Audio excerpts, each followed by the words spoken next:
This is Story Route Zero, a podcast where friends gather to talk of their travels through the good, the bad, the ugly, the funny, and even the confusing worlds encountered in games. We may not always know where we're going, but that's often half the fun.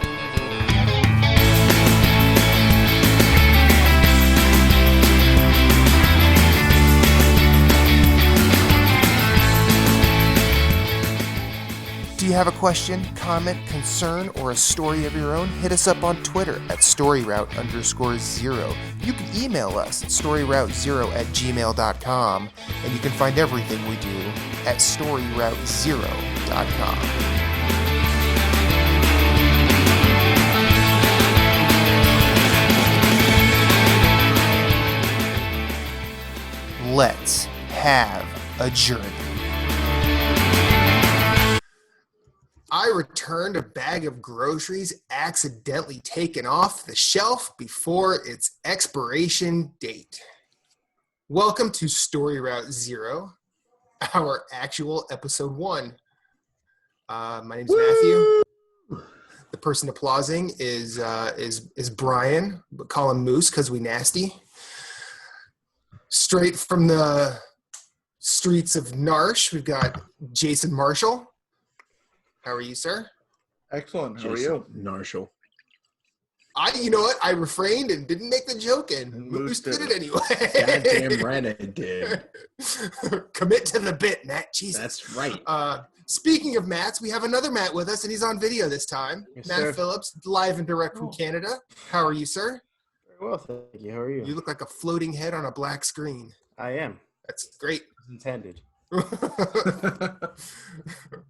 Direct from the set of Futurama, Matt Phillips. What's the genie from Pee-wee's? John B. Oh, yeah, John B. Mecca Lecca High, Mecca Hiney. Give me maple syrup. That's what I'm looking for. How are you, sir? I'm great, thank you. Cool. Got a lot of games in, consumed a lot of media. So Cool. So this is our first real episode. Our first 2 that we did were basically Game of the Year stuff because we all wanted to talk about Game of the Year. Or maybe I did. I think all of us did it on some level, but I know I definitely did. You forced us to. Yeah. I also forced you to edit it and post it. as me sitting here in Philadelphia held a gun out my window at random. Just That's why I have the green screen. All the knives. All the knives are out at my head. That's why the green screen's okay. up. Oh, okay. All right. Block it. Cool. Glad I painted those green. So we're just sort of starting out here, and this episode we'll probably talk a little bit about what we're playing, but I'd like to moreover discuss what we're going to do with this thing we're trying to launch. I like doing that up front, and that way none of us have to take notes. We could just say, hey, we said we were going to do this in episode 1. You were all here. So let's talk about it. Anybody want to start, or do you want me to? You can do the honor. Okay. So when I originally pitched this idea to you all, I was less interested in saying, hey, I played this, and this week. I had fun. It's good. This is how you play. This is what you do. I'm less interested in doing a review / news-based show. I'm not opposed to talking about that when things come up. I mean, I know I already have one to talk about just because I've been excited for Kentucky Route Zero since 2013 when I started watching people play through that game, and now Annapurna's probably going to announce that it's coming out tomorrow. That makes me excited. But I'm more interested in actually talking about playing games and the stories of playing games. Mainly because I think that provides a more interesting look. I mean, I know that there's potential for spoilers in that, and I think that up front, going forward, we should probably just say, hey, we might spoil some stuff. We're not going to be malicious and We're not going to be out there like Star Wars fans going, "Oh my God, Darth Vader was Luke's father the entire time? How did that happen?" Yeah, exactly.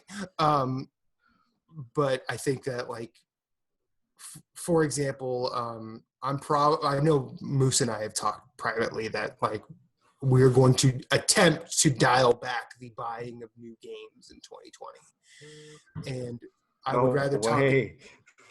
I know. It's a daunting task. It's a tough ask, but we're gonna try. And I would like to actually talk about actually playing a game rather than saying, "Oh, I played this. I'm having fun with it," because I think that becomes relatively rote after a time. I mean, sure, there's going to be those interesting conversations that happen every so often, but I'm rambling. I get what you're saying, though. Anybody want to add to that?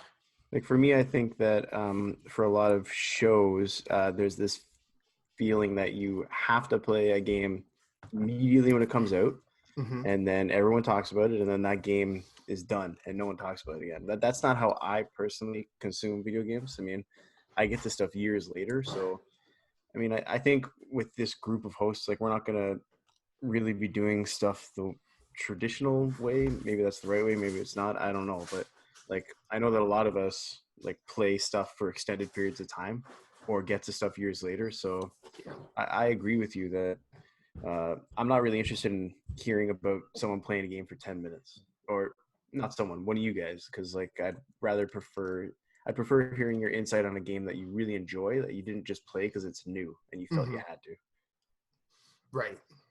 I mean, I think we agreed on the name Story Route Zero because of the more.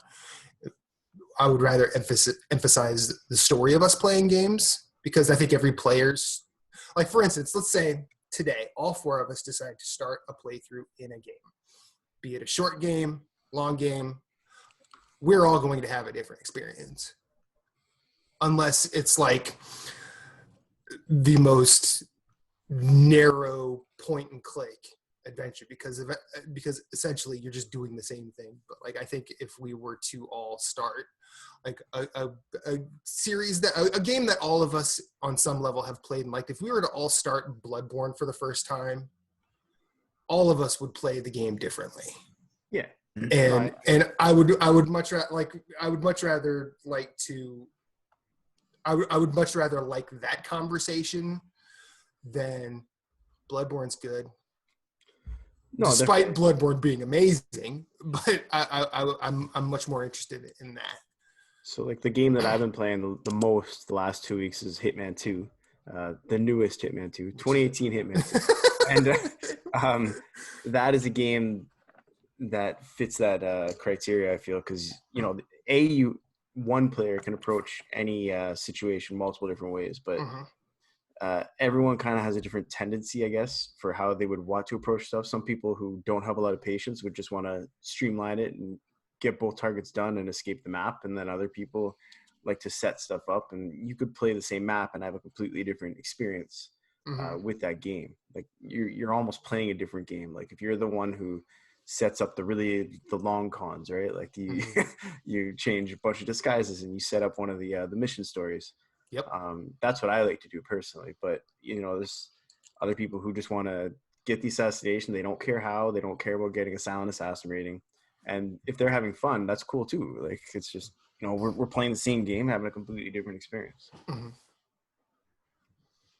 Moose, Jason, any thoughts? I mean, we're gonna play games day one. That's not like we're not going to, but it's not gonna be each week we tackle the new releases. Like, well, I think, like, some of us will play all games day one. I mean, barring a huge exception, I don't think a lot of us are going to be playing the exact same game day one. Yeah. Right. I could be wrong. Like, let's pretend for a moment Phillips has Valve's VR thing. He's playing Half-Life Alyx day one. We know this. Like, we if financially it lined up, like. Well, so I'm looking at a Quest right now, which is the Oculus cordless one, because you can play it on any headset. So that's the one I've been eyeballing. I think that's like the wires for me are the thing that limits your ability to truly be like free in VR, in my opinion. So that's what I've been looking at is the Quest. So if I do get that, yes, and it works out, I can afford that. Damn right, I'm playing Alex Day One. Yeah, I mean, I think if Bloodborne 2 were announced, I guarantee Moose and I would be there day one. Yeah, maybe. But you're not playing it because you have a podcast that you need to. Yeah, I'm not playing it because I feel like some mythical need because I've decided to start a podcast. I'm doing it because I want to. We're gonna play the games we want. And we're gonna talk about the games we want to play. And wrapping back a little bit, the reason I chose that is because I've actually started listening to other podcasts that do it that way, and I find their discussion a lot. It yields a lot more than listening to like IGN or even Giant Bomb to a point. Because I mean, I know that Giant Bomb is really good at what they do, and you know they're the main inspiration of me starting podcasting so long ago. But I'm not connected in the industry. None of us, to my knowledge, are. Except for maybe Jason. He tends to get review codes a lot. It does. I've gotten them, but it's not a regular. Oh, yeah, I know. I don't. No, but I'm saying like Giant Bomb, those guys, like they have an episode every week, and by the time that episode hits, like they may have played 3-4 days on a game already. Like they may get Doom a week before us. Yeah, I get Doom like day one launch, like unless there's like some pre-order play 2 days early, but like we're not going to, none of us really are going to have access early, so it's not like we're going to be playing, like we may record and the game just came out. I'm not going to talk about like, yeah, I got half hour in before we started recording, like what am I going to say, like game of the year. it looks great, like no. And if I do get a review code, chances are I'm not going to be able to talk about it anyway. Exactly. Embargoes are fun. But yeah, but like we understand we're not IGN. We're not kind of funny. We're not Giant Bomb. Like we all don't play games all day long. We work. Right. And we're going to play what we want to play. We're not going to like even, but we also have our own taste. Like we're not going to play games just because, like, Resident Evil 2 is up there on a ton of people's top 10 lists. I'm not a huge Resident Evil fan. I'm not going to play it just for the sake of, oh, let me talk about it. Because there's going to be no enjoyment from me like, oh, I played it. It was good. I was scared at times. I feel this approach allows us a more natural flow to the conversation instead of like being like a set piece or cinematic, linear story or a conversation for us. It allows us to be more organic and build our own conversations, much like a Lego set, you know, like, hey, here's a box of just random Legos. Let's build an episode out of it, you know, instead of just being like, here is the Lego collection for the Star Destroyer. You know what I mean? Like, you know, you have to like follow a certain path. Fantastic analogy, Moose. Good job. So like, I feel like it'll be better for us. And plus, like, it'll just be nice not having the pressure of like, well, we got to talk about this. We got to talk about this. We got to talk about this. You know what I mean? Like, we're just going to come to an episode and just be able to discuss what's on our minds and have a good time with it instead of being forced to be like, oh, I got to get through, you know, Doom. I got to get through Doom Eternal so I can actually, like, when my end conversation about it hits about the ending and stuff, it'll be in line with like the rest of the podcasts out there. You know what I mean? So that's my feeling on it. And I like it. Yeah. So. Yeah. And I think that this idea will also filter out later on. I think we'll probably cover things like E3 and, you know, maybe Nintendo Directs or PlayStation or what are they called? State of Plays. They like State of Play. I mean, I think this will filter out to like covering events like that differently. We'll probably we'll probably either cover it all or just talk about what we liked. I think that'll probably be, I think the latter will probably be the most likely thing, just because we've also decided to make this a roughly 90-minute show rather than go till we're done. I know like right now, like I work overnights, and there has recently arisen a real possibility of that changing, and it actually seems promising. So at that point, like the hard out will probably help us all get to bed at a reasonable time rather than worrying about what time I have to go to work. And then I think this will also filter out to game of the year conversations, where our game of the year conversations could be drastically different than most, where we're probably not talking about the games of the year that came out in 2019. We're probably talking about, this is our favorite game we played. Right. And like, for those who have listened to episode 0, we cover a lot of games, and not one of us have a top 5 that's just all the big, like, we didn't, all of us didn't have Resident Evil, Control, Sekiro, Death Stranding. In fact, Death Stranding wasn't in the top 5 for any of us. Yeah. Like, that's not our goal. I mean, and it's not because that's what we just want to be different. Like, we tend to play a lot. All of us play a lot of games. We do. And we also don't feel we have to talk about it, so we don't feel that rut. Like, sure, look, Doom Eternal, I'm playing that weekend. There's no question about it. Like, that's word. But Final Fantasy VII, I might play it this year. I might not. I don't really. It's not my favorite. It's not even in my top 3 Final Fantasy. So, I mean, it's not like, oh, I feel I have to play this.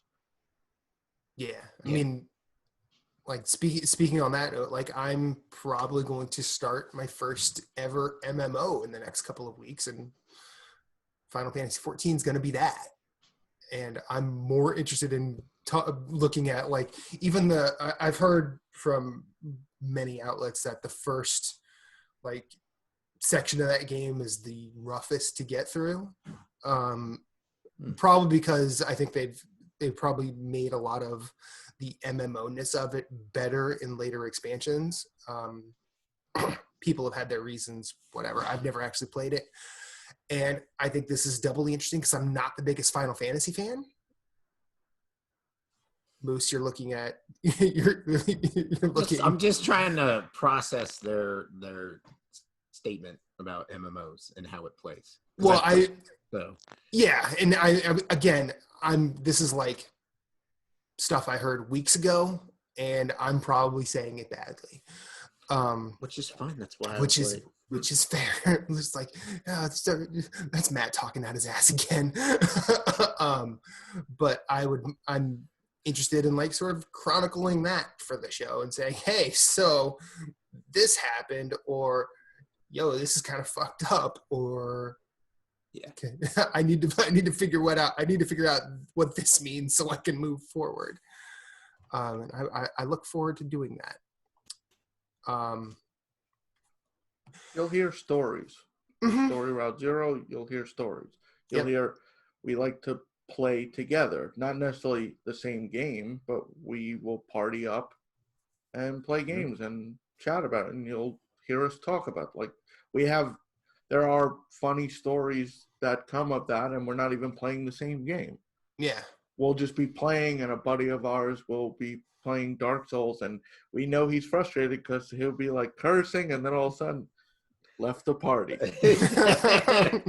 Goes to bed. Like, that's what we like, having a good time with games, and we're going to translate that over to our weekly recordings. Yeah. Can I mention a Dark Souls thing I saw just because it was on the front of my mind when you go right ahead. All right. So I was just watching a random YouTube video, and apparently there was some YouTuber who was complaining that Dark Souls was too hard. And so another YouTuber, to prove him wrong, fought the first boss and punched the boss to death. Wouldn't use any weapons. So I was like, this That's is the just way to someone do that's it. playing a different game than I am. Like someone on that kind of level, right? Like, Yeah. How about that dude a couple weeks ago played with a toaster? A toaster. He played. People like complain about Dark Souls. This guy's playing with a toaster. Now, question: did the toaster have rumble? I heard it at haptics. yeah, it does have to. Haptic toaster. The Razer toaster has RGB on it. Ooh. Awesome. What's the battery life on it though? Valve toaster has HDR. One slice. What? One One slice. slice. Nice. Awesome. And then so that's sort of what we're doing here. Now I don't know about y'all, but do we want to talk about ancillary stuff that we might do, like streaming or anything like that? Sure.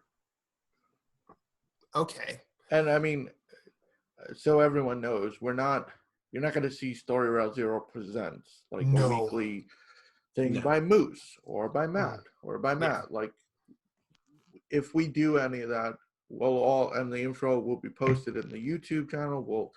If you listen to the intro and the outro, you can find us everywhere else. Yeah. You can follow us individually. Sure, we may do stuff down the road, but there's nothing. This podcast, this episode each week. That's what you're getting from all of us regularly. We don't have plans to do anything because it's not, like we said before. It's not what we do for a living. We're doing this for fun. We just want to talk about it. We think we have good quality conversations. We want other people to enjoy that. But you can find us all. I do write reviews. Moose streams. Matt has streamed. He'll get back to it presumably if he wants to. Oh, I will. If I get that, if I get my new shift, yes, I'm getting back to streaming. But yeah. Moose, Phillips, any thoughts? Or were you done, Jason? I'm sorry. No, I mean, I don't really do anything outside of this, so I don't have a whole lot to add to it. Fucking get started, man. Seriously. He's got his YouTube channel. He's got my YouTube channel. I do, but I yes, I do. So I do sometimes gameplay videos, but that's not even like I don't advertise it. I just put it on and that's it. Yeah. And, like my Evil Within 2 one got like 1,000 views on it already. Nice. So it's cool. I like posting stuff like that, and sometimes I'll record something and I'll just put it up. And if YouTube's filter decides that you should watch it, you may see it. Their algorithm, their good algorithm. That's how I ended up today watching just attack helicopter videos for about an hour. Nice. Then I watched a guy gut a deer, and I learned a lot today. No, I definitely learned a lot. You don't want to attack an aircraft carrier. Let me tell you that one. No, you don't. It's a lot more difficult than, like, there's YouTubers, they're out there every day a new video, but it's a lot more difficult, and none of us want to burn out. We enjoy this hobby. Yeah. And we're not, like, I've done two trophy guides, but they're not easy. Like, oh, just let me do this. Give me 20 minutes. I'll have a trophy guide. Like, it takes time, and like, it's not I don't want to, I only do it if I really like the game and I really want to, I think I could share a good trophy guide. I'm not going to just do one for a Telltale game. Hey, play the game. Congratulations, you got a platinum. Yeah, exactly. In fact, if you don't get a platinum, you're playing wrong. Actually, that's a good segue. Do we want to talk about trophies and achievements here or no? Yes. I like that stuff, but you like that stuff? Well, I like trophy hunting. I like achievement hunting. I don't know how much of a listener audience would like listening to that, but I'm sure we're not the only people interested in those that kind of stuff. I mean, well, when Jason and Moose were on Nerds Gone Platinum, I was always a fan of the trophy time segment. I don't think we need to make a competition out of it. No, I mean, I don't think we need a segment, but Yeah. you know, if you're chasing, like right now, I'm hunting achievements in Hitman 2, so I'm going through all the different kills, all the There's only 9 different million. It's Yeah. 146. Jesus. 146 achievements. The Himmelstein map is real hard. Which one? Which one's Himmelstein? Is Himmelstein? Himmelstein's the sniper only. But is it the docks or is it the wedding? It's the wedding. So I did the wedding one where you have to shoot the bouquet out of the bride's hands. Yeah. I did. And then you have to shoot. You have to like set it all up. So you have to like shoot the violin out of the guy. You have to sabotage the wedding. Basically. You have to get him to turn, and you're just like, oh yeah. Oh. Then you shoot the microphone. You shoot the. Oh, what a great level! But I got that achievement. Yeah. Nice. For the Hitman 2, the prison one is really hard. The sniper only map. I don't think I've done that one. That one's hard. That's the one that came out post release, right? Yeah. Like there's one kill where you have to do where one of the prisoners is killing a guy with a car battery, so he raises it above his head. And you have to shoot the battery out of his hands. But it's moving at the same time. It's really hard. Oh god. I don't have that one yet. But God, I love Hitman. Moral of the story: Hitman's a fucking good series. It's just it's so good. It's so goddamn good. That Miami level is. Oh yeah, it's stellar. Yeah. Okay, so probably not a segment, but it's probably something we could bring up during the show. Yeah. No, definitely. Yeah, because like you said, Chase, there's some trophies that are like if I ever get that Titanfall 2 trophy for finishing the training course without breaking a controller, you're going to hear about it. Oh, yeah. I think the last time I tried, the closest I got was 0.25 seconds off. And that was like, nope, done for the night. Not doing it again. Nope, no. Yeah, every time I go back and try that, I'll get really close, like within the first couple of tries, and then I'm just way off. It's downhill from there. And it's like 23 tries in, and your hands are like cramped. You're like, oh, what the hell? Have you guys tried switching your jump button to R1? Yeah. Because I know Chris Hart was saying something about doing that. Yeah, he was saying if you put the jump button at R1, it makes it a little bit easier because you're not taking your thumb off the stick. So, But yeah, you'll hear us talk about. I myself do not plan on buying any games for trophies. You've heard it here on episode 1. You do not plan. Whoa. No.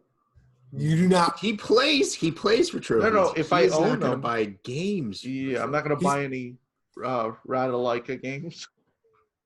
Unless they make Devious Dungeon 3. I love the Devious Dungeon games. I like the Ratalaika games, believe it or not. Like, yes, I will be transparent here. I love an easy platinum, especially because I'm trying to get to 150, so I could just make Outer Wilds my 150. But like, Ratalaika games aren't bad. No, they're not. Because I've played some bad games for platinums. Orc Slayer, I'm looking at you. Little Adventure on the Prairie, I'm looking at you. Oh, Jesus. It's even better when you can get one that has like a PS3 and Vita version as well, so you get 3 Sound platinums. shapes. Yeah, Or as Moose calls it, Soundscape. Soundscape. Well, that was Soundscape. What was that? 2016, and then it was I am 2019. patient zero for Shapescape because Yes, he is. It's Vita, PS3, and PS4, and there's like 84 trophies. Mm-hmm. And the first And it auto syncs. Yeah. You pop two extra platinums in a matter of like 6 minutes. Mm-hmm. Yeah. It's And like ridiculous. It's great watching it though, because you keep hearing the sound. Yeah.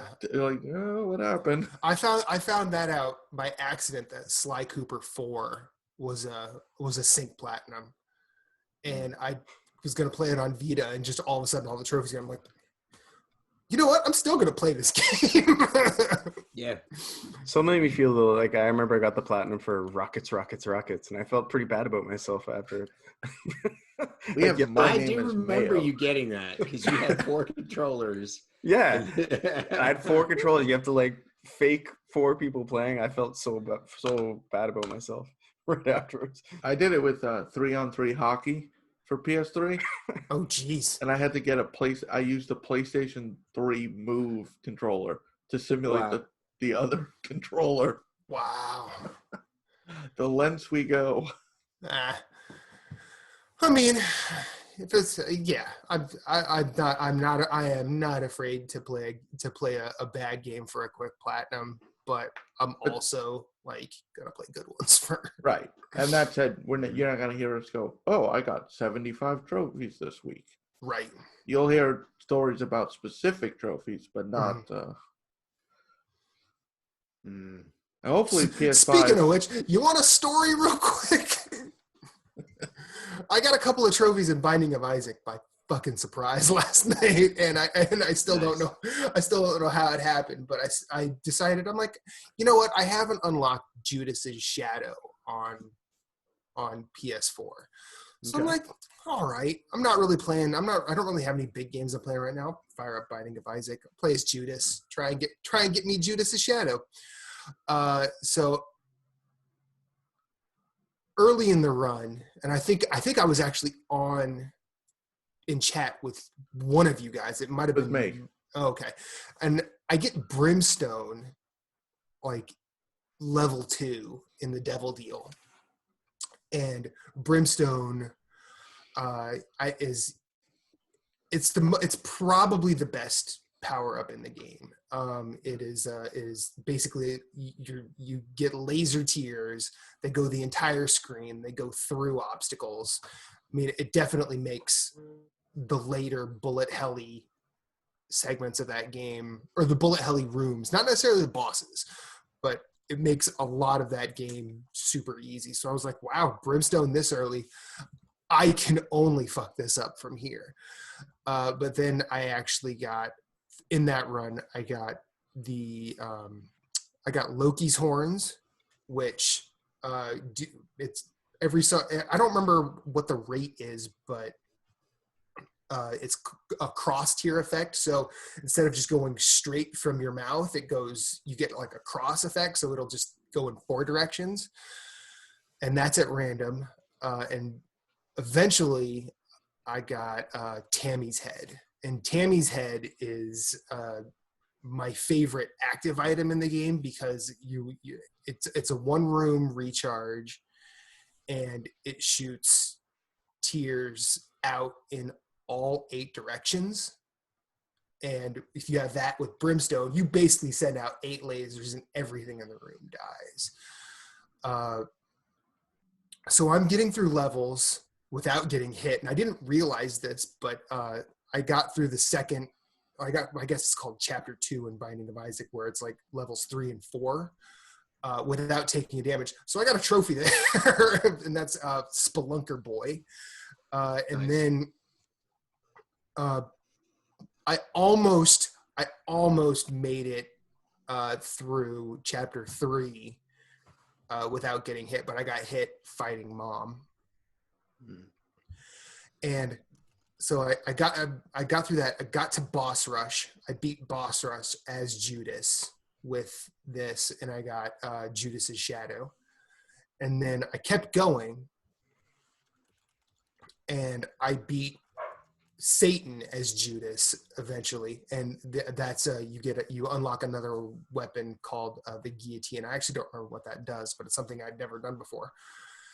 Happened completely by accident. I mean, I could make more of a story out of that, but since we're not really, since we're just sort of laying things out, I figured it'd be nice to share, since we were talking about trophies and getting trophies. Those random ones are always fun. Yeah, getting trophies in Binding of Isaac is actually surprisingly difficult. That platinum is way harder than anybody will ever fess up to. It's like The Last of Us. You beat the whole game. Here's one trophy. Mm-hmm. Yeah.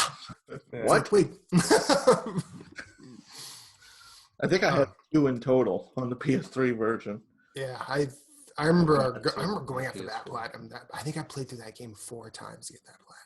Yeah, the online stuff is the hardest. That online though was so fun. Oh, the online is awesome. The online was so much fun. It might make you crawl up in a corner somewhere, but because actually what happened is after people had kind of burned out on it, all that was left was the diehards, and they are so good at it that, like, I remember I played that with Dominic. And, like, we're not terrible at multiplayer games, and we just got stomped. Like, I think we got like 2 kills over a course of an hour, and like the people still playing that are very, very, very, very intense about online. It's really good. It's just hard. Well, maybe I don't know if the game is hard. I'm not that good. Right. I think another thing we should address is guests. Okay. Come be on our show. We are open for guests. Yes. I don't want anyone to think this is an exclusive club. And It was. I don't know why you'd want to be a member. Right? We don't have jackets. There's no patches. There's no perks. No pay. Yep. Just conversation. Yep. And that is but yeah, I'm not above reaching out to like developers or personalities or people I'd love to talk to and just to try and get them on the show to have a conversation. So, and we plan on fostering a community of sorts. So we will probably be taking emails. That email address is in the intro. So if you forgot it, it's right there at the beginning. You don't have to wait till the end. And I feel like as a bonus, I should just flash it across the screen right now. You know what? Let's not technologically dig ourselves into a hole. let's keep this casual because this is not work for any of us. I don't want it to be work. And I know that if and when our website finally gets up, I know we do have a domain. We do not have a site just yet, but it's in the process. We're a work in progress, right? Yes. We're having to start from the ground up because it's a miracle we're this far. Let's just accept that. No, it's not. I mean, you say that as if like we're dysfunctional. I don't know. I say that as a reflection on my follow through is bad a lot of the time. Okay. All right. But it's more about me than anybody else in this conversation. We've done it. We've done podcasts before, you know, so we can all carry a conversation. So getting this far is really not that big of an issue. So it's just, we're going to have more things to come. Like you said, like the domain name, site, all that stuff. So. Yeah. Building blocks are in place. We're just trying to build a thing. But our website will basically be another conduit to all of our individual things. We're not going to forsake who we are for some entity. So a lot of it will just be like, hey, if you want to come to our website, it just basically takes you directly to our stuff. And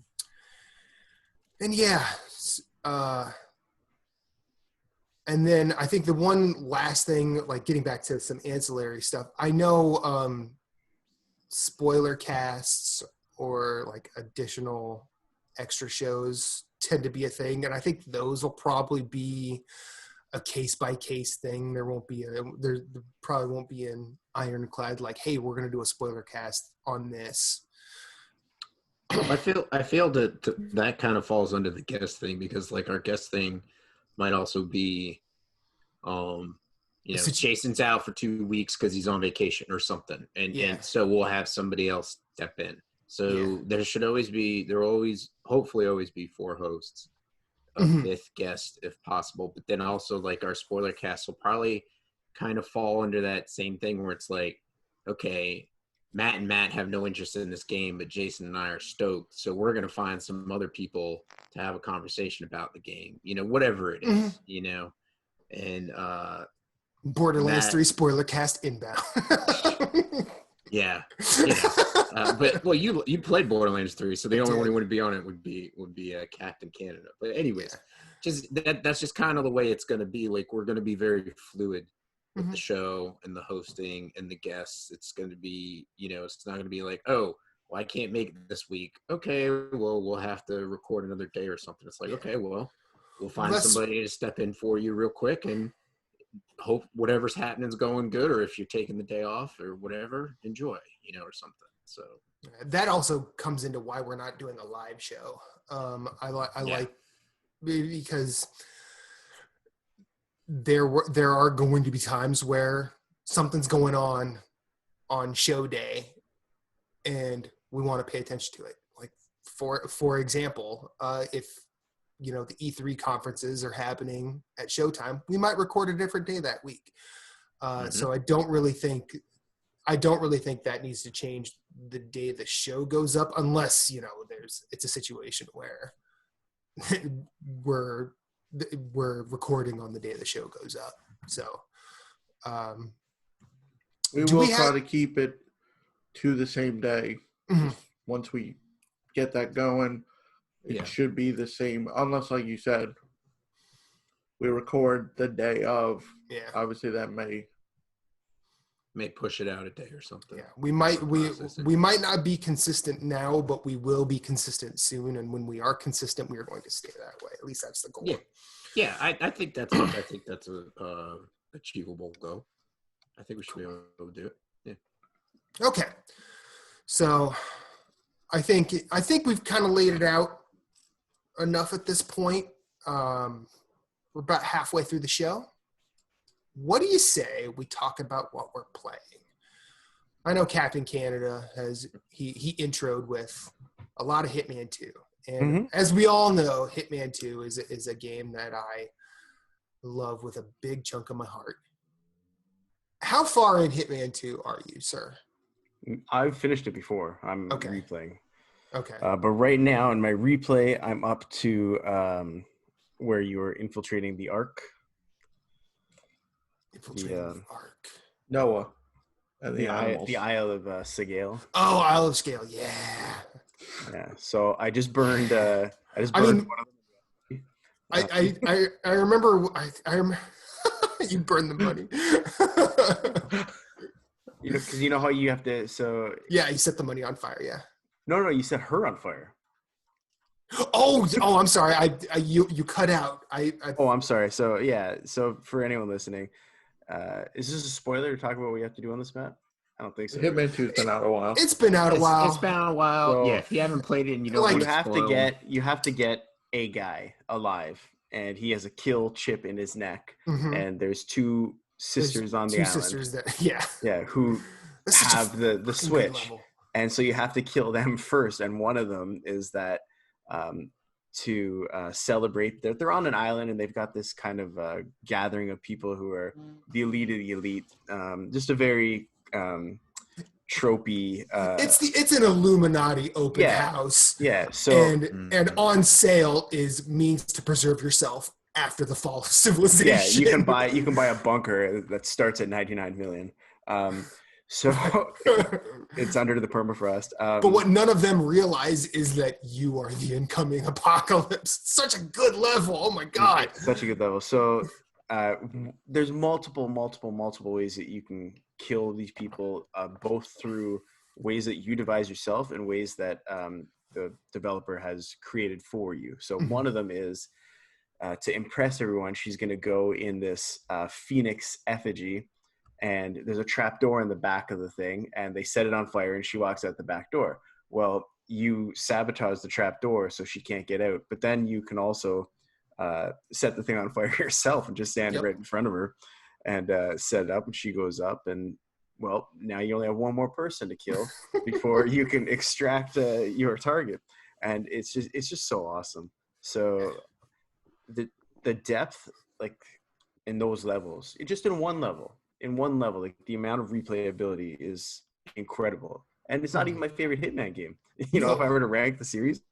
But it's just what they've done is so impressive to me, anyways. As a Hitman fan, I absolutely love it, because all the levels have, like, the level before this, I think, was the one where you have to go after the old Suburban. It's Russian. Suburbia. Yeah, Suburbia. Which is another. Hitman 2 is so fucking good. So I got his bodyguard in the safe.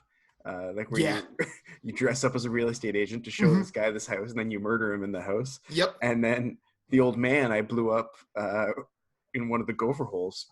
Like, that's a good one. You stuff it with dynamite, and he goes over to check to see the gopher hole in the backyard, and you blow him up. It's awesome.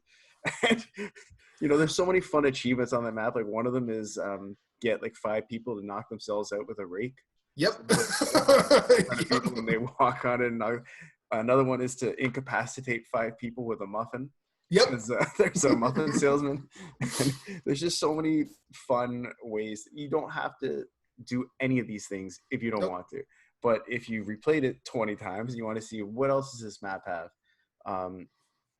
they've done such an astoundingly good job in Hitman 2. So I can't wait to see what they do with Hitman 3. Yeah, I'm so now I don't know if I'm wrong because it's been a long time since I've revisited like older Hitmans. Yeah. But wasn't the silent assassin thing sort of a timed thing as well? Like you had to get through the level quick. It's been a while. I think so. Now, in this one, it's not. You could take however long you want. Yeah, but you only have. Well, if you're going to do it on professional difficulty, like you only have one save the entirety of the map. Yeah. It is hard. Yeah. Well, I love that they took out the time component, so it's not like you have to sprint through. I like that as well. I mean, I still think Blood Money is the best one, but I haven't revisited 100%. It for several years. So I don't know. I'm interested in doing that. I have the whole series in my catalog, but I'm interested in revisiting Blood Money because that's just a phenomenal game as well. Yeah, I'm glad. I was really glad last year when they released the Absolution and Blood Money set on PS4. I haven't actually gotten back to it. I haven't had time. Absolution's a good game too. But I missed Absolution. It's got one of my favorite maps in the entire series. I think it's called The King of Chinatown. And it's another one where you have just all these different stories within the map that you don't have to do any of because you're only there to kill one guy. And so you can ignore 90% of the map. But if you really want, you're kind of doing yourself and the developers a disservice by doing that. But I like that they make it so that you don't have to do any of that stuff. Yeah. Like if you're someone like Moose, for example, I know has said that if he's playing a stealth game, I don't wish to speak for him, but in stealth games, he wants an option. He's caught and he doesn't want to have to restart. Well, like Hitman 2, the first Hitman 2 is when they said, okay, fine. If you get caught, you can start running gunning now. Because the first Hitman game was brutally hard. Yeah. Good, but hard as hell. And so that's another one I still haven't played because I think it only came out on PC, but I played Hitman 2. Was that PS2?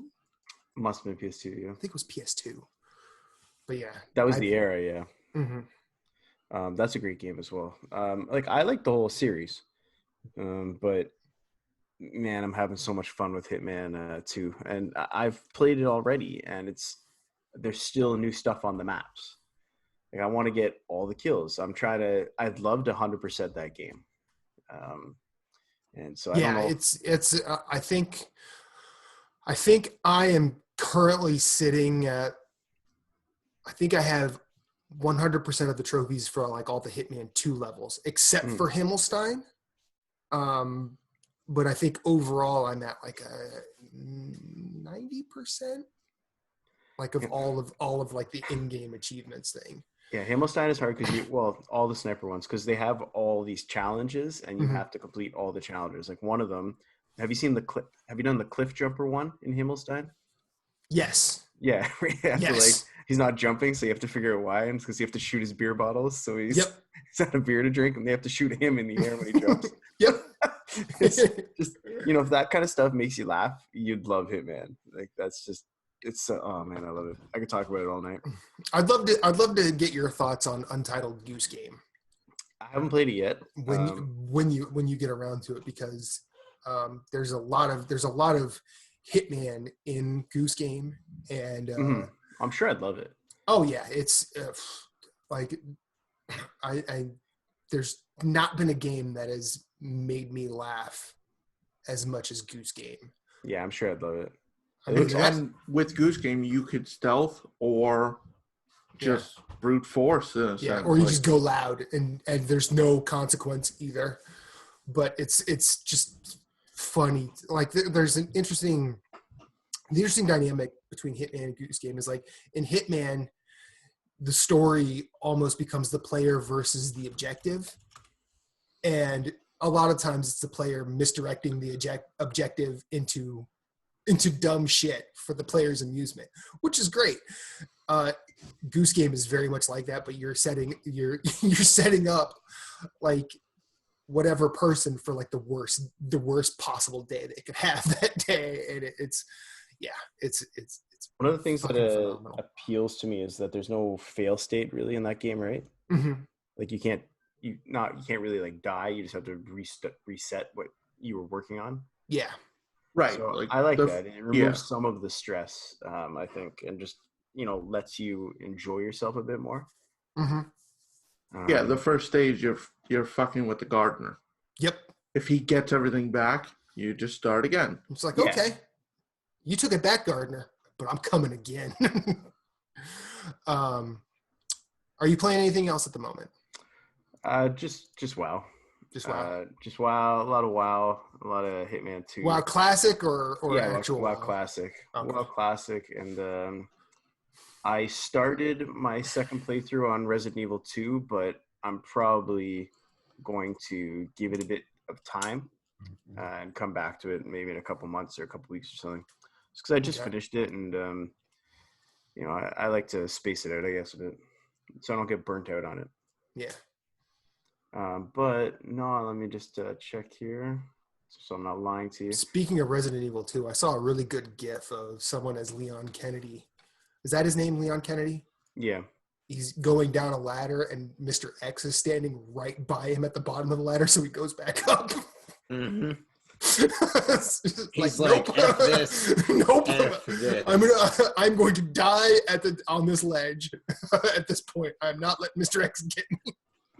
Mr. X. The only other thing I've played lately is I played 10 minutes of Rocksmith. Okay. But I haven't really dived into it yet. But it was on the Steam sale. And a bunch of the DLC packs are on the Steam sale. So I played a few minutes of that, but I still have to set it all up and get it running. I don't remember who it was, but it was back when I was playing Mod Nation Racers a lot. There was a guy I played with. He came on and he hadn't raced with, like I had a crew of people that I raced with a lot. That's how I met Gideon. Mm-hmm. And he came on and he just started going off about Rocksmith. And it was like someone who had just been converted to a cult, and they were super excited about their cult. And he's going off positively about it? Yeah. Oh yeah. He's like, it's all about Rocksmith, man. I'm done racing. I'm just coming back for this one time. I'm done racing. I'm gonna conquer the world playing Rocksmith.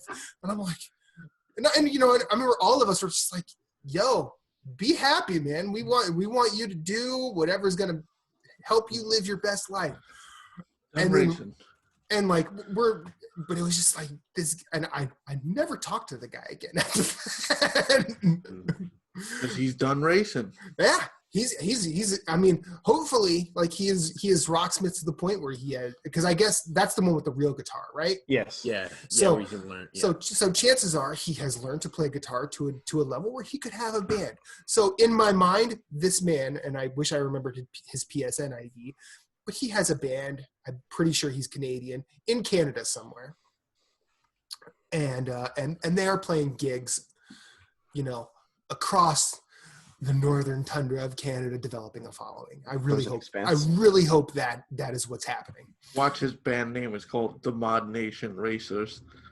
It'd be my favorite. It'd be easily in contention for one of my favorite bands already. I miss that game so much. So Moose, Jason, which one wants to go next? I've been playing Binding of Isaac, and I've already talked about that, so I don't need to go anywhere else. I just want to drag this dead body into my house so I can soul tap it to get my levels. That was a statement. This is what he says. And me and Jeff are like, What? Hi.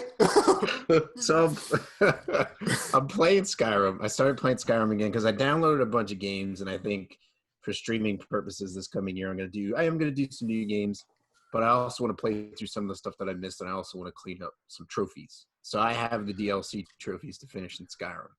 Okay. Well, your boy Moose got screwed because they removed some of the mods that were attached to my furthest save.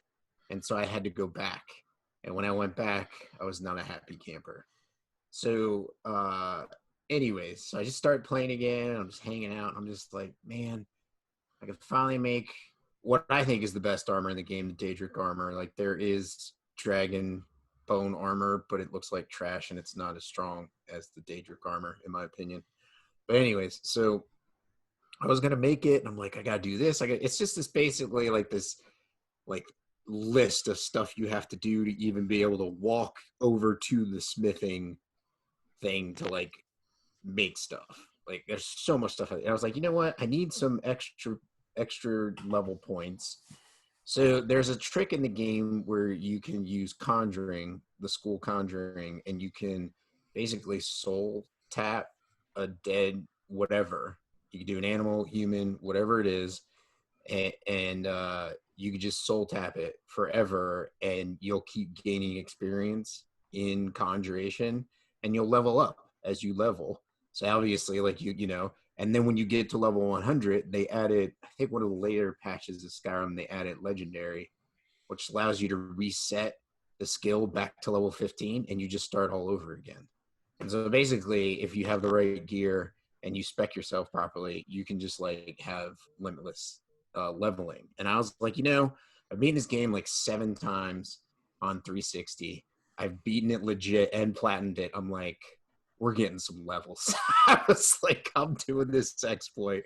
I don't care. And so, yes, sir, in the back with the orange sweatshirt. Why? What's the benefit of resetting to 15? So, because then you earn levels and experience, and you'll keep leveling. You'll just keep leveling. So, like, it'll keep giving you experience towards your. So, like, right now I'm like 51.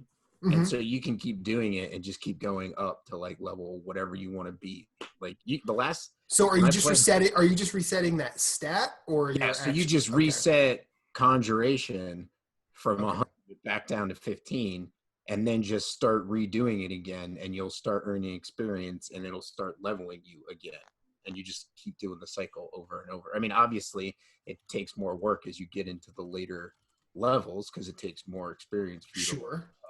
But so then there's like a health potion or a restoration potion loop that I sent Jason the gear that I used to have on my 360, and like my base damage on my two-handed axe was like 600, and which is like freaking insane. And so I'm just like I'm ready to get through the DLC. So like now I'm just sitting there. So the dead body, is in Whiterun, and he was a cultist. And every time I come into town, people are like, whoa, what happened there? And I'm like, mother trucker, this guy wanted to eat your face, and I killed him and saved your life. That's what happened. And that's the reason they don't attack me or try to arrest me when I come to town, because the guards, like, were trying to kill him too, and then everything ended. Well, not civilly for him. Everybody else was like, okay, crisis averted. Let's go about our day. You, sir, who killed him, just do what you're doing. And so he's just laying there. I already stole all his clothes, stole all his items and whatnot. So, I mean, he's just outside the one of the shops, just laying on the ground. And like random people will just walk by him and be like, hey, what happened here? And I'm just like, you know what happened. So I was like, wait. So time is passing and this body is just sitting there, just laying there. He's one of the ones. Like, it's not like a dungeon where they disappear and then it reloads the dungeon with people. Like, they're like, after a certain amount of time, like the dungeons will basically respawn, and like all the bodies that you left dead will either be reanimated or it'll be reset and removed, and you can go back. That is some Hitman ass reaction. It is just a body. just laying there, and you can't get rid of it. I'm like, I can't get rid of it.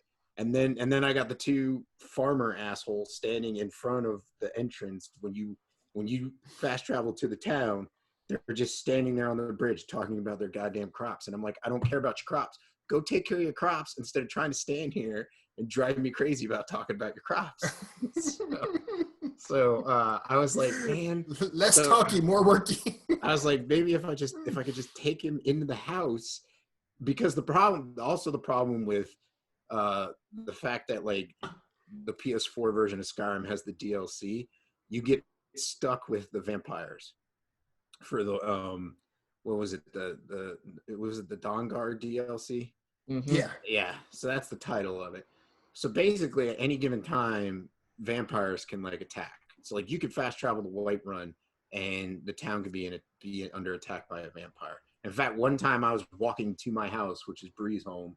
That's my main center of operation. And I could see a guy up the way in the town. And I'm like, I don't like you. And I took out my bow and I shot him and killed him. And it turned out it was a cultist. Like, I was just like, he just didn't look right. I'm like, I don't like what's going on here. But so like and sometimes you'll fast travel there and the fight will already be broken out. And you could lose the main blacksmith of the town who sells you stuff. So there you lose a vendor. And so it's just like, it's like trying to keep people alive. I was just like, if I just go in the house, then time, like I'm not outside, so time won't spawn the vampires. But like you can't carry, as far as I know, you can't carry dead bodies into a house, because you have to hold down triangle to pick up the body, and then you have to hit triangle to walk into the house. And I think you drop the body as soon as you hit triangle. But anyways, so just okay, so we're back. Just having a little fun with soul tapping in Skyrim.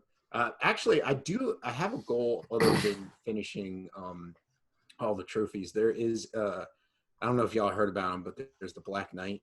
So at level 80, there is a knight dressed in ebony armor, which is black, and it's the second best armor. So it's like ebony armor, and then it's Daedric armor. And to be honest, in my opinion, I think the ebony armor looks better. It looks better on both male and female characters than the Daedric armor does. The Daedric armor is just more of like a shell. Like it's just a generic like shell, whereas in like the ebony armor has like form to it.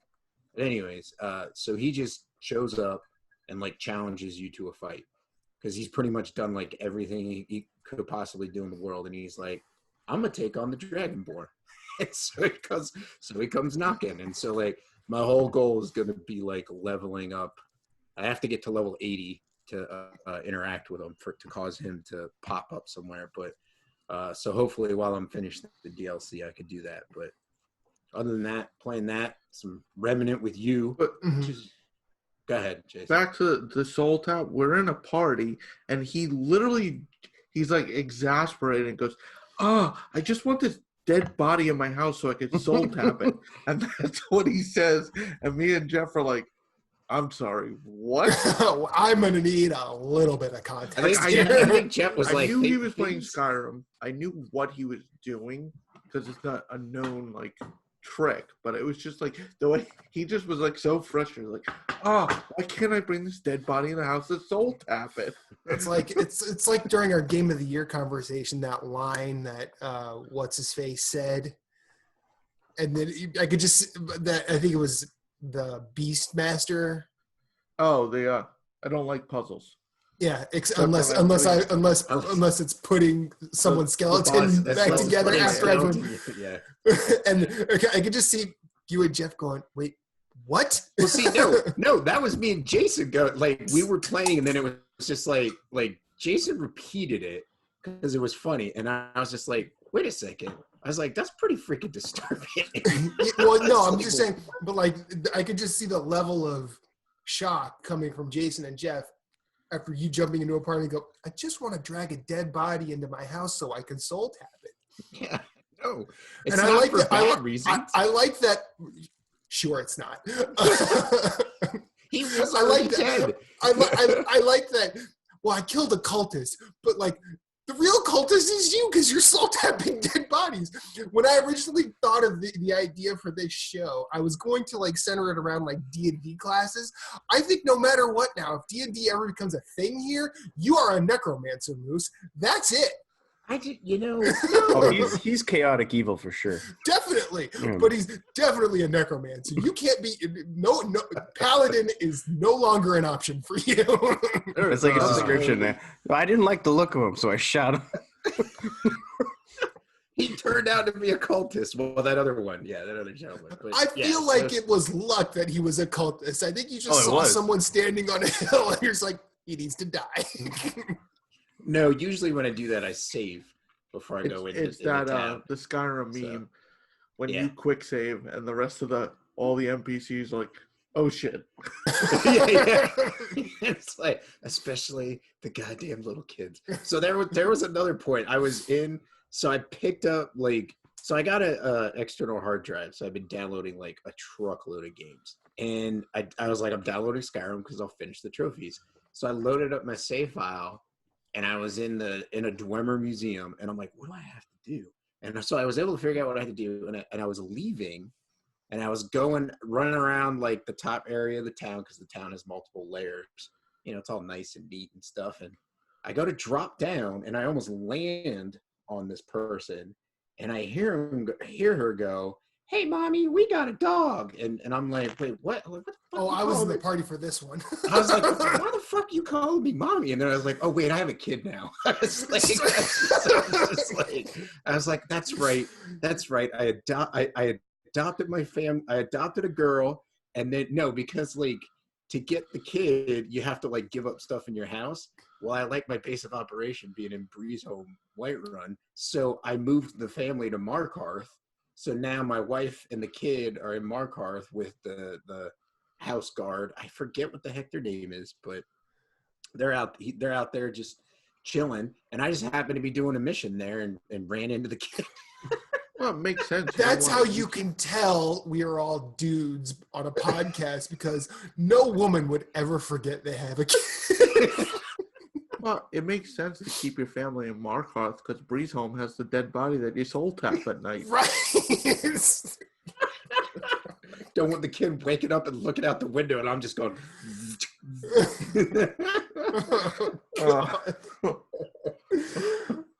I've always toyed with the idea of going back and finally fucking playing Skyrim.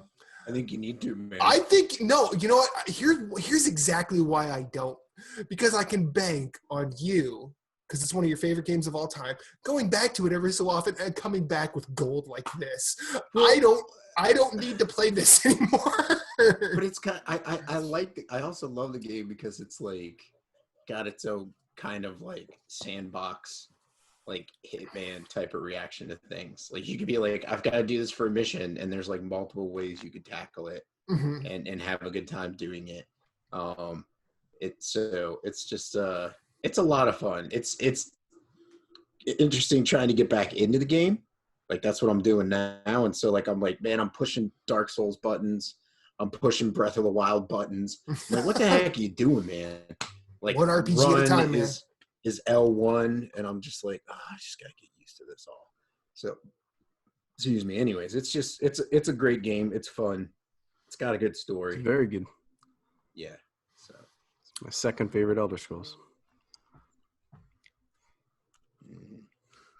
What's your first is the correct one, right? Morrowind. Yeah. Okay. Good. One of the greatest RPGs of all time. Yeah, fucking right it is. Yeah, Morrowind's great. Marshall.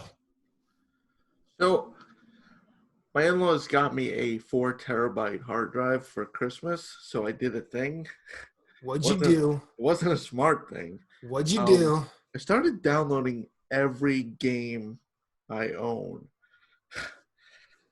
That's a bad idea, Marshall. Yeah, because I'm now up to 206 games on my PS4 installed. That's a problem you'd have, yeah. I've shown the video when you scroll. It takes about 15 seconds to get from one end to the other. Cool.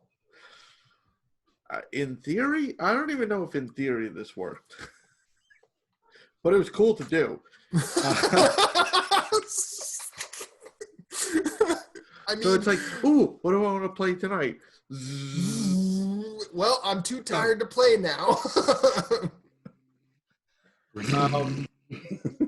So I've been trying random games here and there, but I'm still playing Days Gone, and I have to tell you, I don't think I've ever played a game this slowly. Moose knows, like, I'm notorious for, I'm not a speed runner, but I will plow through most games. It took you, 28 hours to beat The Witcher? Yes, it did. Yeah. 28 hours? 28 yeah, hours. Doing 28 hours because he's. I said that because I knew Phillips would react. No, I just, like, wow. Yeah, that was very fast. I think my shortest was about 100. Jeez. That's 3 and that's a 4th playthrough for me. Mm-hmm. The thing with Days Gone though is you can't really blitz through it because you kind of have to be. It is a game that has one of those, ooh, piece of candy, and I'm going to drive off road, but it's got that survival aspect in that I ran out of gas. Well, fuck. Guess I'm hoofing it, and then I got to go back to the bike. It's not like, just leave the bike, I'll get a new one. You have to get your bike back. So I've been taking it slow, just uncovering everything on the map. The stealth kills still, they don't get old for me. It's so gory, but it's like he'll like just cut a guy's Achilles and then grab his neck. It's like, whoa, that escalated. But a buddy of mine actually was stuck in his first playthrough of Jedi Fallen Order. So I was like, now that I have the hard drive and it's installed, I was like, I'll just load it up and find the spot. And he's like, what do I do here? And it's on Bogano. It's that slope that you can't run up, but you have to wall run. You need to get the double jump in order to get up there. So he didn't realize that, but he said he looked up videos and people are double jumping. I'm like, you get that later. So I went into it and I'm like, I never went up here. So I was like, let me do this. And I'm like, why don't I start looking for everything? So I'm 3 planets down, 2 left. I've 100%. It's weird because all the complaints I heard about the game from people, the reviewers and everything, I didn't really experience because I didn't really mainline it. But I kind of played through. I explored a bit. I kind of moved forward. But going back now, this game needs a fast travel. And fuck the map on this game. Seriously. Like, Moose needs to take it into his house and soul tap it. Like, this map, I have a better understanding how to navigate through it, but it is awful with the different levels and trying to move around. Like, it's really not intuitive, and it doesn't help you in any way. It's cool that as far as like secrets and chests, it is broken up in each planet by section, so you can kind of have an idea of like, I discovered all the chests and all the exploration in this zone. Let me move on. So that's helpful, but some of them, like, there's a point of no return, and it's not like, I'll just go back. You have to, like, I just did Kashyyyk. You have to finish the level, go all the way back to get there again. And it's like, and I missed it again. Dathomir is the same thing. And it's not like, let me die, and I'll just put me back at the beginning. Nope. It's just going to put you where you died. Yep. Yeah. That's ridiculous. Now, I think while the argument could be made like, and I'm saying this the year it came, like the argument could be made like, this is 2019. I know we're in 2020, but like it came out in 2019. This should be fixed. But also, like, I think that because it's Respawn's like first time stepping into a third-person action game, you can give them you can allow them to fuck up. Yeah. If they don't learn from this, that's when I'm going to have problems. But getting to the map, I think 3D maps are just bad in general. Yes. Like, because Borderlands 3's map wasn't great. Oh my God, yeah. And like looking at just a game that did a 3D map semi-well, I mean, it wasn't perfect by any means, but like the mini map in Remnant from the Ashes. If you go upstairs, like it doesn't just show you the entire thing, so you look confused. It'll show you the level you're on.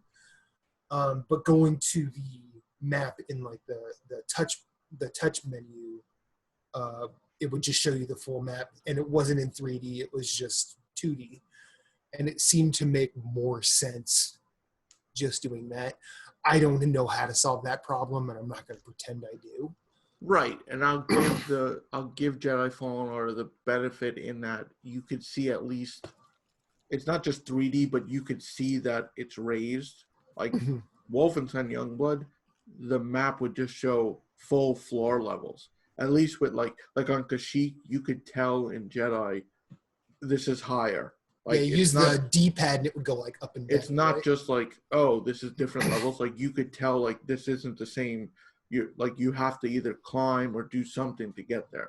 So I'll give them that. But I mean, if those are really my only complaints at this point, I mean, I enjoyed it for what it was. I mean, fast travel would have been nice, but it's hard to make the argument that, oh, you need fast travel because I'm trophy hunting and I need to go back. Like, when you're playing through the game, you kind of want to go through the whole level. So, sure, fast travel. Maybe they had fast travel later between checkpoints, the meditation points. But there were times where I'd almost get lost. I'm like, where the hell did I park that ship? Yeah. Getting back, like, I think at the very least, there needs to be a return to ship button. Right. Like that I would be. I feel like it would be cool because then they could be like, do you want to end your time in the level? And you just click yes, and then boom, you go back and you're done. You know, like I will say with Kashyyyk, which I just did, that's one of the more linear ones. You basically have to climb, and then it does take you back to the beginning. Yeah, so it wraps around real nicely. That made it easier, but some of them are. But it's cool that there's so much to explore. With that, like I'm like looking back at the game, like there's so much like stuff I missed on my first playthrough, and not because I was rushing. Like there's like pathways that like they're totally like you're like holy, like these shortcuts appear and you're like, oh wow, this is pretty cool. Like I went this whole way around and now I'm back up here. It's like, oh, there's just one straight path that I missed as well. Yeah, no, I think that at the very least, it showed that the Jedi Fallen Order specifically showed that Respawn, like, I mean, we already knew they were the developer. We already knew that. But this showed them as somewhat versatile. And I think, I don't remember who it was. I think they're at GameSpot, but they basically said, like, they showed an adeptness that has really only been demonstrated by Blizzard to this point, to really step outside of a genre and do something else and be profoundly proficient at it. Well, I feel like they deserve a lot of praise that they get, but I also feel like it shouldn't be so surprising though, because if you look at Titanfall 2 and the way you control your pilot and all that stuff, like you move around that level pretty fast and you're running and gunning, and all you have to do is change the camera perspective and you have a third person shooter. Right, but that's not. And I'm not saying it's easy. Right. And I'm not trying to say that at all. I'm saying someone probably had to work on that or whatever. Yeah, press button for third person. Yeah, no. What I'm saying is, like, they have the ability to create like the action really well, and I'm sure it took them a while to get the third person camera. Sure. You know, but like it's not shocking for them to be able to do something to that level. It's just nice to see it not be a shooter.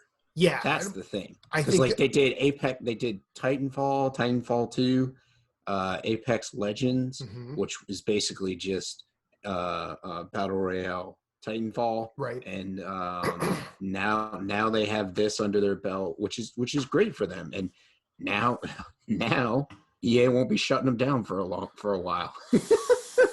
Well, at least I live mean, for a while. like you,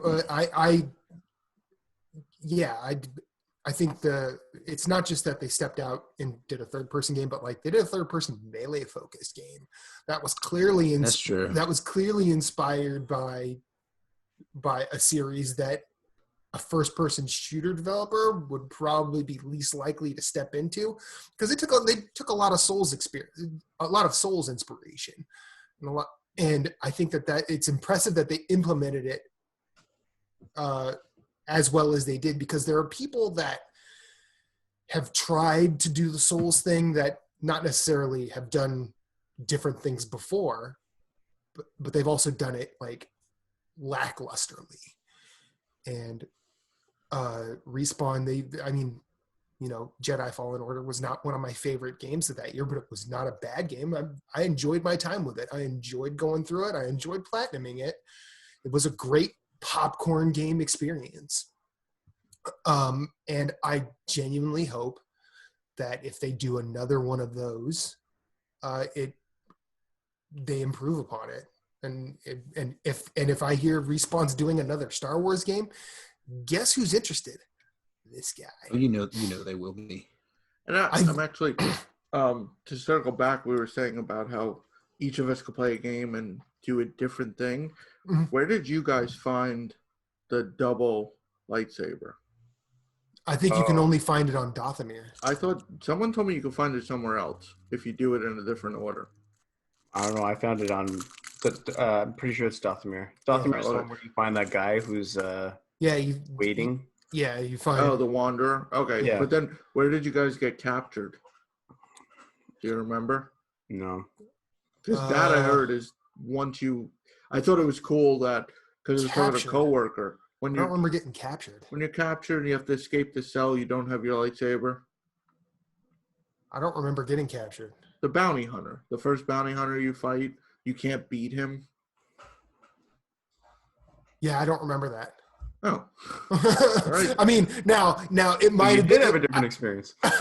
Now I'm not saying it didn't happen. I'm saying I don't remember it. So just because a coworker of mine played it and he was kidnapped on a different planet than I was, and apparently it's based on story progression and then where you go next. So it could happen at a different, because the bounty hunters were random where they appeared. Yeah, they started ever. Oh yeah, they're great. I thought in fact I love that bounty hunter mechanic a lot, because I mean a lot of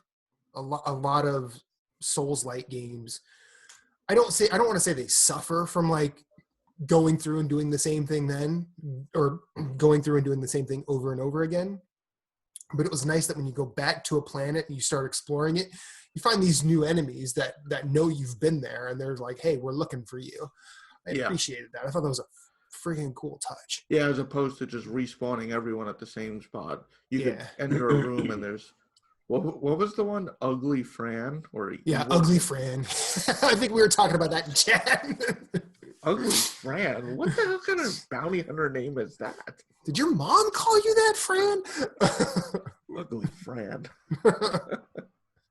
All right. Anything else you're playing? No. That pretty much it? That's it for the roulette. Cool. So, we've been going about an hour and a half. I think we can sufficiently wrap this up. Good. What do you guys say? Yep. Sounds good. Cool. So we've kind of laid out what we want to do, and we will basically start to ruin that next week. How about that? Excellent. Awesome. Thank you guys for joining me. And if you want to know where to find us, it's all in the outro. It's all in the intro. We out of here. Later. Peace. At Story Route Zero, we have some cool friends who do some cool things, and I'd like to tell you about them. Phoenix Overdrive uses the power of games and gamers to help heal sick kids through the charity Extra Life. Phoenix Overdrive fundraises for Children's Miracle Network hospitals all year, every year, and the fund culminates in a 24-hour gaming marathon. Find out more about their events and projects online via Facebook at facebook.com/Phoenix Overdrive or on Twitter and Instagram at PHX_Overdrive. You can also join the Facebook group of Pawn Stars at facebook.com/groups/PONation in order to share and discuss all the latest in nerd culture. They've also got a podcast, Nerd Overdrive, which you can see weekly at youtube.com/Phoenix Overdrive. You can also catch it on Facebook Live or twitch.tv/PHX_Overdrive. That podcast is also published on Apple Podcasts, Google Play, and Stitcher. You want merch? They got merch. Merch can be ordered from tinyurl.com/PHXODmerch, a portion of which goes to their fundraising efforts. Join the nation and be a hero to sick kids, as El Capitan Ray Osorio, Lee the Maestro, and Becky, the lovely queen of the guild, always say, #Rise Above.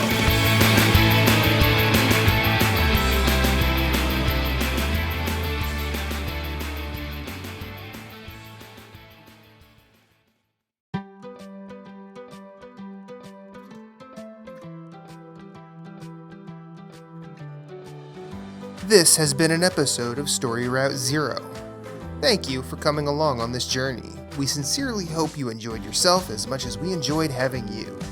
Once again, you can find everything we do at StoryRoute0.com. Hit us up on Twitter at StoryRoute_0, or you can email us at StoryRoute0@gmail.com. If you'd like to hit us up individually anywhere, you can find Moose at Sven, that's SVHENN, everywhere on social media. That's PSN, that's Twitter, that's Instagram. You can also find him on Twitch, streaming games. You can find Jason Marshall at GimpyJ, with 2 Y's at the end. That's Twitter, that's Instagram, that's Twitch, and he also has a website called whereisthepausebutton.com. Captain Canada is the only Story Route Zero exclusive. He's the only one you can only find right here on the show. As for me, I'm Infinite_Rewind everywhere I'd like to be. That's Twitter, that's Instagram, that's PSN, and Twitch. I also have my own website, InfiniteRewind.com, where I do all sorts of weird writing and rambling. Check us out at all the places. And remember, you are always welcome, and you will always have a seat waiting for you on this ride. But for now, it's back to the real world for us. We will see you on the next one.